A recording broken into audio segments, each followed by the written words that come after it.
Praise the Lord. Our daily bread. Psalms chapter 27, verse 3. Though an army should encamp against me, my heart shall not fear. Though war should rise against me, even then I will be confident. Almighty God, thank you for giving this wonderful verse. May your presence showers on us. O Lord, who said that even if 1,000 men fall on your side and 10,100,000 attack you on your right, nothing will come near you when God is with us.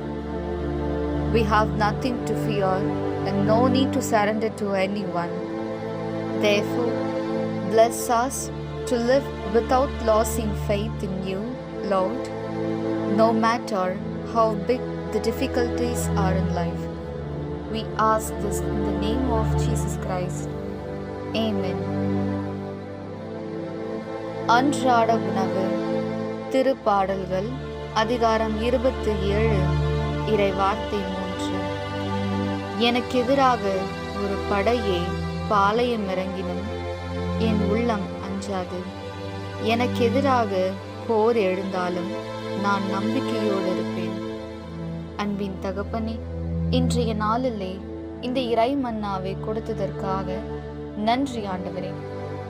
இறைவா, உம் பக்கம் 1000 பேர் விழுந்தாலும் உம் வலப்புறம் 16,000 பேர் தாக்கினாலும் எதுவும் உன்னை அணுகாது என்று சொன்ன ஆண்டவரே, நீர் எம்மிடம் இருக்கும்போது யாருக்கும் அஞ்ச வேண்டியதும் இல்லை, யாருக்கும் அடிபணியவும் தேவையில்லை. எனவே வாழ்வில் எவ்வளவு பெரிய நெருடல்கள் வந்தாலும் உம்மிடம் நம்பிக்கை மட்டும் இழக்காமல் வாழ எங்களை ஆசீர்வதியும். ஆமென். அன்னன்னுள்ள போஜனம். சங்கீர்த்தனங்கள் 27 அத்தியாயம் 3 வாக்கியம்.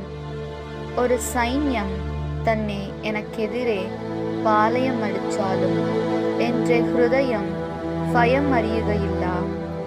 எனக்கெதிரே யுத்தம் உண்டாயாலும் ஞான் ஆத்ம தைரியம் வெடியுகையில்ல.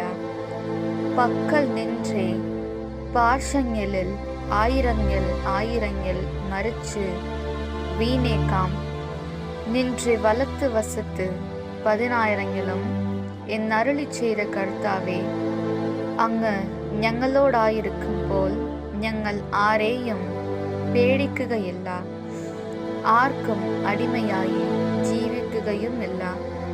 ജീവിതത്തിൽ എത്ര പ്രശ്നങ്ങൾ വന്നാലും വിശ്വാസം നഷ്ടപ്പെടാതെ അങ്ങിൽ ഉറച്ച് ജീവിക്കുവാൻ വേണ്ട കൃപാവരം നൽകണമേ. ആമേൻ.